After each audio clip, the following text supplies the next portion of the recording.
આજે આપણે શ્રદ્ધા અને વિશ્વાસનો જન્મદિવસ ઉજવી રહ્યા છીએ. આપણે હૈયાને છે પ્રગટાવો છે. પ્રેમ સ્વરૂપ સ્વામીના પરિચયમાં પહેલેથી જ પણ એની શ્રદ્ધાની વાત કરું છું. સાધુ થયા પછી એના જીવનમાં 10 વર્ષ સુધી એને શરદી એટલી બધી હતી કે રાત્રે એને કોઈ દિવસ નાકથી શ્વાસ નથી લીધો.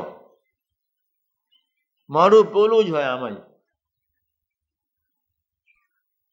એક બાજુ દિલ્હીની કાતિલ ઠંડી હતી,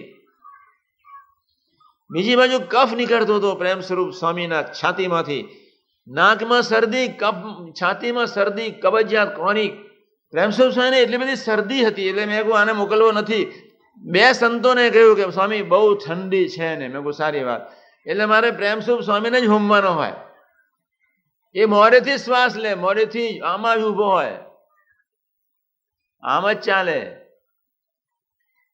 એક ધારી શ્રદ્ધા. એને કોઈ દિવસ કહ્યું નથી મને કે તું મને શરદી મટાડ. વર્ષો પહેલા તો ક્રોનિક શરદી, ક્રોનિક રૂવાડે શરદી, બીજું કાંઈ મળે નહીં. રાત્રે સુઈ ગયા હોય તો મોઢું પરું જ હોય. પણ એક શ્રદ્ધા અને જે વિશ્વાસનો જે સમન્વય છે, એના દેહનો ઉપયોગ ગમે ત્યારે હું કરી શકું એવો એક આગવો મારે ને એનો કોઈક સંબંધ છે. એ તો વ્યવહારિક વાત થઈ ગઈ. ઠીક છે, કોઈ ઘરવાળી પરણીને જાય તો ધનિયાની રીતે વર્તાવે છે. એથી એક બહુ અગત્યની ચીજ એ છે, શ્રદ્ધા 25% કામ કરે, વિશ્વાસ 75% કામ કરે. શ્રદ્ધા અને વિશ્વાસનો સમન્વય. વિશ્વાસ સિવાય ક્યારેય ગુરુચરને સરળતા આવતી જ નથી. નોંધી લેજો ડાયરીમાં. કોઈ આમ માને કે અમે સરળ છે, આવતા જન્મે આવજો.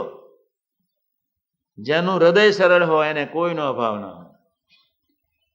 જેનું હૃદય સરળ હોય એને પ્રભુએ બુદ્ધિયોગ આપી દીધો હોય. જેનું હૃદય સરળ હોય તેનામાં રહીને પ્રભુ જ વિચારો પ્રગટાવતા હોય છે.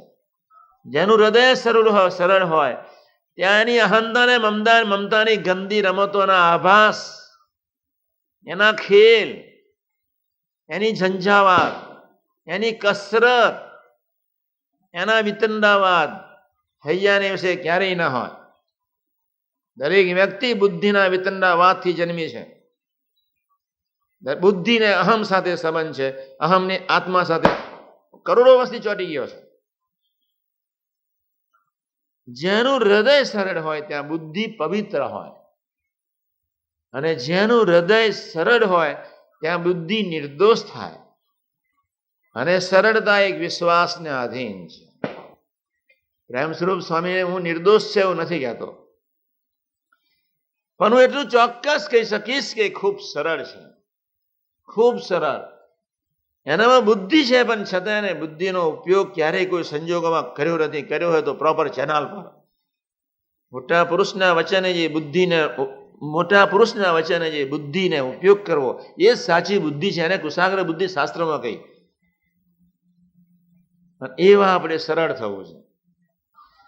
પ્રેમ સ્વરૂપ સ્વામીની વિશેષતા એટલી જ છે, એની એ શ્રદ્ધા અને વિશ્વાસનો સમન્વય એના જીવનમાં દેખાય જ. ધીમે ધીમે એની પ્રગતિ અંથંભિત છે.